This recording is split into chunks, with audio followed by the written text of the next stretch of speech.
I think that what we've got is we've become so polarized on whatever issue that we can't sit down and talk it out.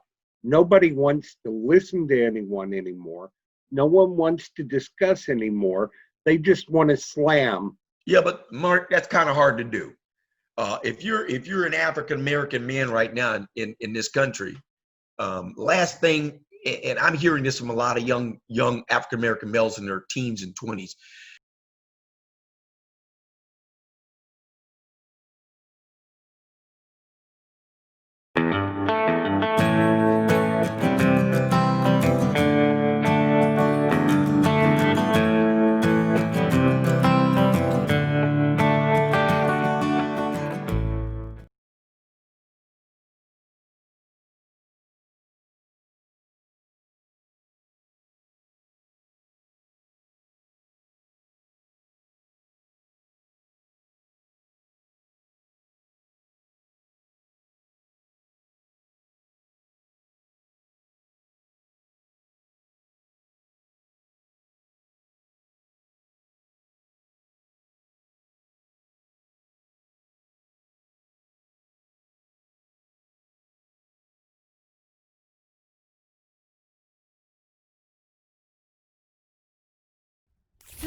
Mark, that's kind of hard to do. If you're an African American man right now in this country, last thing, and I'm hearing this from a lot of young African American males in their teens and 20s. Last thing you want to do is sit down with people that have guns. Okay, they got the authority and they've got guns, and we've been listening to you for 400 years. So why have we? What's going to change? What's going to change from Rodney King until now? What changed? Because every time you sit down and you talk to somebody, what has to change? What has to change is leadership. And the way that leadership changes, because leadership institute policy, and they institute the way things are supposed to work. So remember I talked to you and I told you that the greatest form of mitigation was what? Voting. The greatest form of mitigation is voting, because voting is long-term. Voting is strategic. Voting is dangerous. Voting is the sword with double edges. If people will say, wait a minute, I don't like the way things are, then they need to first realize that they can mitigate and change the overall trajectory of their own lives by voting.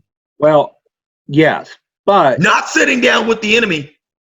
Yeah, but I know you disagree. But right now, when you got a bad cop that kills an innocent man and 3 supposedly good cops didn't do anything, you're looking pretty much like the enemy. And this isn't the first time that's happened. And you can't remember social constructionism. Put yourself in their shoes. I agree, but let me explain what they do in a town very near me, 12 miles away. They have a committee that anytime anything that might even show racial tension or anything like that, they are embedded with the police department, and they report back to the entire community of what steps are being taken, and they oversee and suggest what else might be done. Right. Well, you know, the rapper Killer Mike that I was telling you about that spoke during the time that Mayor Keisha Lance Bottom was speaking, that rapper, Killer Mike actually suggested that. But when you have these groups like that that are oversight committees for law enforcement, they need to have teeth. In other words, they need to have some sort of power that would allow them to do operationalized actions that protect the community, not just inform, but actually be able to step in and slap the chiefs, remove them, or do whatever. So that's a great idea what they're doing. What they do is they give them direct access to the media. So they can tell the media. Well, you know, we saw that happen because CNN was arrested. Yeah. So direct access to the media doesn't always work either. You've got to give the community, you have to give remember, we've got three checks and balances. We've got judicial, legislative, executive, right? Well, I say you need to have that same type of thing within the lower levels of community, particularly in policing, where there's a executive branch, which means the police themselves. The legislative branch would be the people that we elect in there to oversee these individuals. And then I think the community would be their judges. How well are they treating us in doing this? So there's got to be at least 3 legs, and there isn't. There's only 2. And usually the others are either too late or are oblivious because they're making too much money, they're comfortable, or they're looking to get elected. They're working on their campaigns as opposed to working on how can we institutionalize things within non-mitigated strategies within the community that will address things, zoning, business, building businesses, socioeconomic health, proper health care, transportation systems that will help provide for the fractures that COVID-19 has revealed with its ugly head. Now, I'm going to take us a bit off. Please. And what about, we don't have, actually there's a shortage of law enforcement officers. And the biggest part of the shortage is African American law enforcement officers. Why aren't we getting more people that want to apply to be a law enforcement officer? Now, I was there when you got your Ph.D., so that was a stupid question. No, you're too bright for that. You are too daggone bright for that. You go, look, dude, Ray Charles could see that one. Excuse me for saying, but I'm going to tell you something right now. Look, listen to me. Look, are you kidding me? Okay, here's a hypothetical. You got 2 rookies. You got a Latina X, and you got an African American male. They're newbies.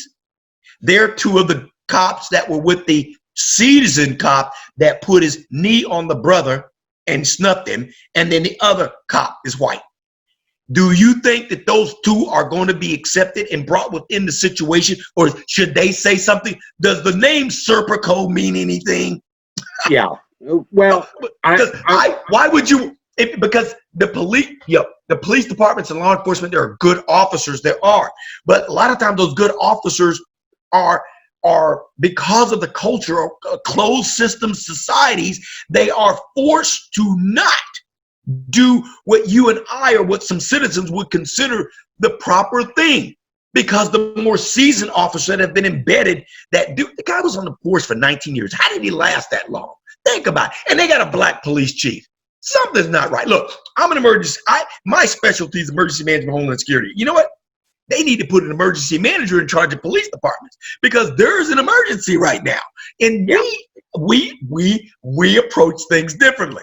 The thing is that we look at things methodically. We have respect for the fire departments, my Firefly buddies. We have respect for law enforcement because emergency managers don't have no money. They don't have any arms, no resources. So we have to cleverly think about how we can win over, buy in with what? Politicians and community. And that's what the police department haven't learned. And they're operating without money, but the police departments have money. And what do? Buy tanks. They buy guns. What do they not do? They do not buy into the communities. And buying into the community doesn't mean that you give out a ticket or arrest or whatever. It means understanding the needs. And there are a lot of officers that do, understanding what's needed within that community. Even some officers know that what's needed in the community are not just them going through and policing MS-13 or some of the gangs or Crips, Pyru or whatever. They understand that what's needed in communities are public health facilities. What about community policing? Well, even with community policing, do you think white officers are going to feel safe going into community policing after somebody does what they did in Chicago? No, they don't feel safe doing it. It's not smart to do that. But if they did have more Latina and Hispanic and now even Indian police officers, black police officers, if they had more black police officers, not the 8 that have to go down to the YMCA in Atlanta like they did and get dressed because they couldn't get into the white police. If they had more black police officers and they were within the communities, particularly from their community, and what you would do is Give them a 4-year scholarship to get their degrees in criminal justice, and then put them on the police departments. And the way they pay it back is to go back to their communities and serve. Agreed. That's wonderful idea.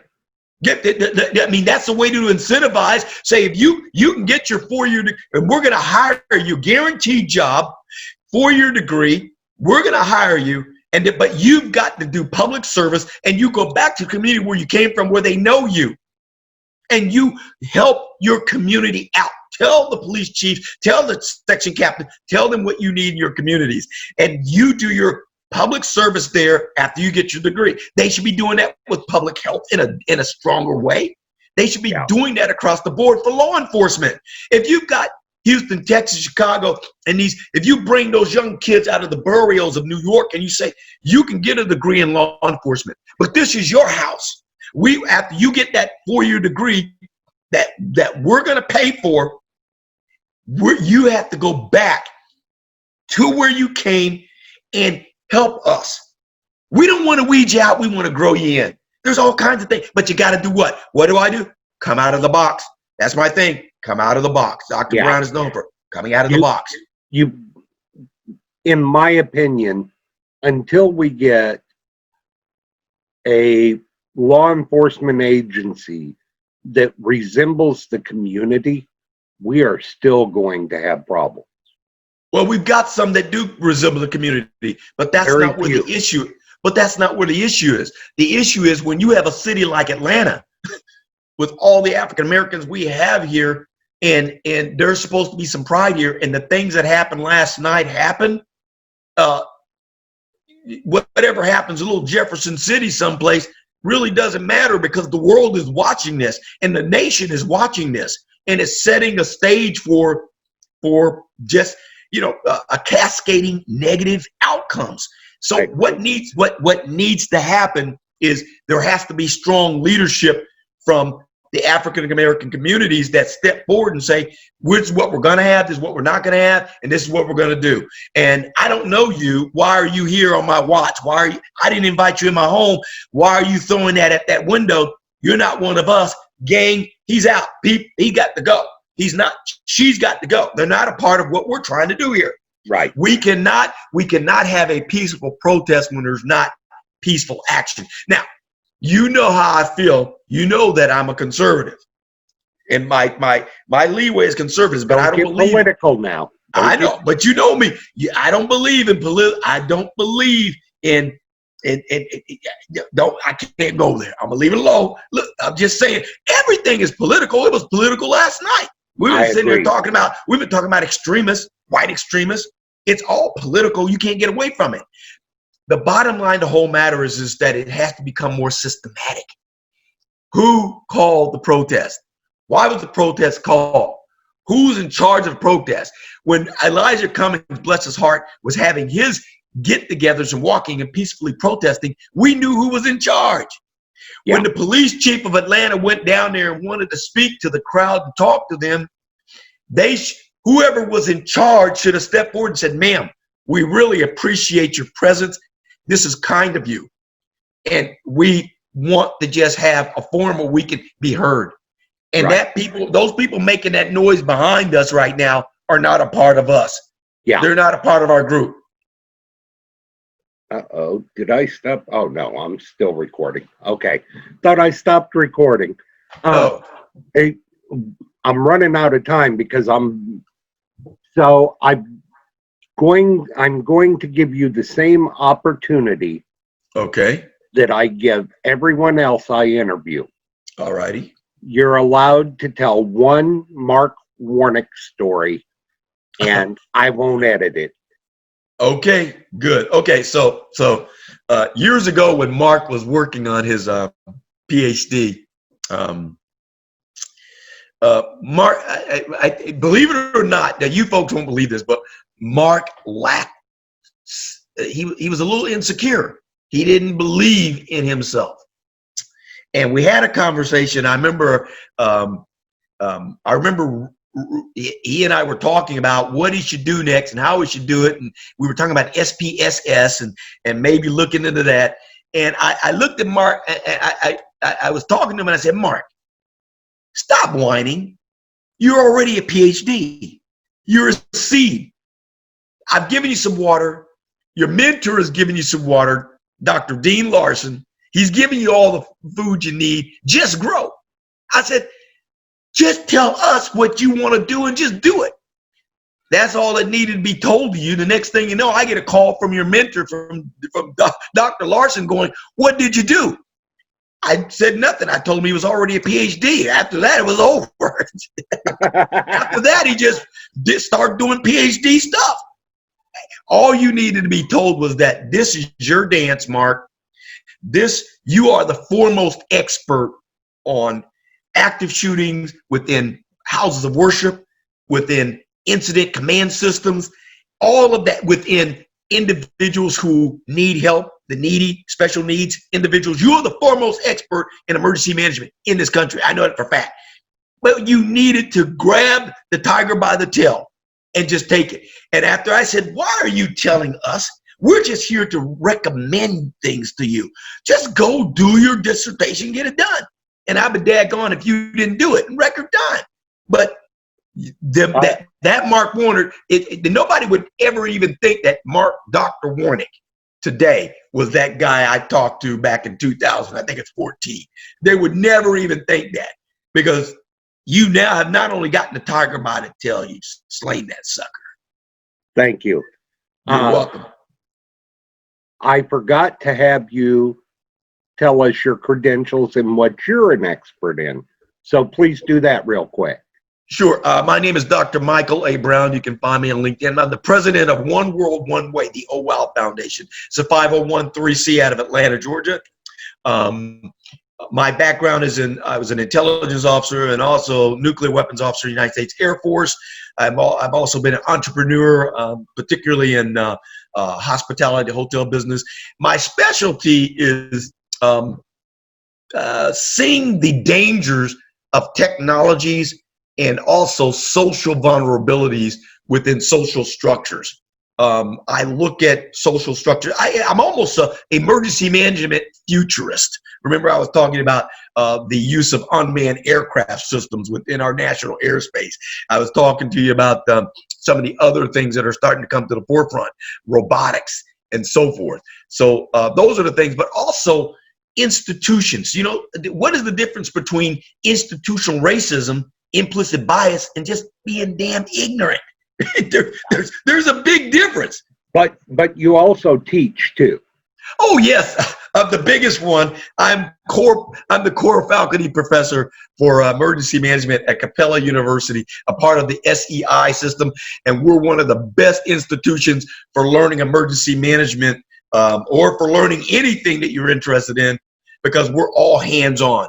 So Mark is a graduate of Capella University, distinguished graduate. I am also a graduate of Capella University, and we rule, we rock it. Because when we go places, we have people that are from brick and mortar go, where did you go to school again? Because we write it, we cite it, we rattle it off. Get his book and you'll see what I mean. Mark, get that book. Do you have that book nearby? You got to show that book. I don't have it nearby. It's Dr. Mark Warnick, Incident Command System, NIMS. You've got to look at that book. You read that book and you'll know our institution are producing some of the best, the brightest. We're powerful. If the country would listen, remember I told you, if they had listened to us with this COVID issue, remember chapter six of my book with I had mentioned that this was going to happen. I told them, I said there was going to be new and unproportioned new species of trouble and biases. And that was from omanitis. But anyway, I've taken up enough of your time. Mike, it's never, the only thing I'm worried about is Zoom cutting us off. So I wanted to make sure to get all that in. Well, if they look at the content, I'm sure they won't cut us off. This should go, I don't want to use the term viral, but viral. I truly believe that the way you and I have discussions needs to be done around the world. And, you know, we may not agree with each other. Right. But we listen to each other and see it from each other's point of view. The other thing I wanted to point out, Michael and I were in the same flight going into basic military training. The 1979.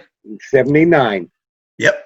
37. You were 17 years old in 1979. Yep, we were, and we did not realize this until we were getting his doctorate. Yeah. Yeah. How weird is that? God rolls the dice sometimes, right? Absolutely. Yeah, that's great. That's great. That's great. I just love talking to you, and I try not to bother you too much, but you're not bothering me. You know me. I know you. I'm me. That's right. And there's nothing wrong with me. There's nothing wrong with you. There's nothing wrong with you being you. That's right. We're just both busy, and we try not to burn each other's time up, but we sometimes get into a conversation for 4 hours. Look, if people will just watch a little bit about what we've talked about and our dialogue, our discourse that we've had over the last few minutes, 30, 40 minutes here, if they will watch this dialogue and understand that it's okay to agree to disagree and to be disagreeable, not to be disagreeable, but to just say, hey, look, it's a way forward. How do you find a way forward? And this is not rocket science. It's not that difficult. If you don't hold to ideologies and to truths and you go, it's a systems problem, it's a people problem. And if you just understand that, and that your idea is to how can we move forward as one under the same house, then it all works out. Mike, you and I are going to have to do more of these because not a problem. You know where I'm at. I love the way you think, and we feed off of each other. Not a problem. You know how they say it. Zoom, zoom, zoom. Real quick, tell us what your wife does. Oh, my wife is a physician. We have a medical practice here in Atlanta. It's in Stockbridge. Dr. Denise Deverones, and she's an internist, internal medicine. In fact, she had to be your doctor one night when we all went out to dinner. No. Go ahead. Yeah. Oh, yeah. Remember, you had kind of an allergic reaction, and you told us that you might have an allergic reaction because you're allergic to everything. And I'll be daggone if he didn't have an allergic reaction visiting us in Atlanta, Georgia, from his home. He comes down here just to have an allergic reaction, and my wife and I end up having to go see him in an emergency room, take him to an emergency room and look out for him. That was a heck of a night. Yeah, my lips swelled up real big, and your wife's going, you need to go to the emergency room. Oh, I've got 20 minutes. Yeah, he even timed it. He even timed it. But anyway, yeah, that was a heck of an event. We still got you here. That was, about 5 years ago? Yeah, probably. About 5 years ago. Yeah. That was a close one. And that was a close one. That was a heck of a, wow. That was interesting. But I had it timed. I know. Yeah. Okay, Mike. Thank you so much, dude. My pleasure. Love you like a brother. Love you too, bro. Be safe out there. Okay, and thanks Tell for Cleo I said hello. I will. And tell Denise I said hello, and give her a big old hug for me. I shall. Take care. You too. Bye-bye. Bye-bye.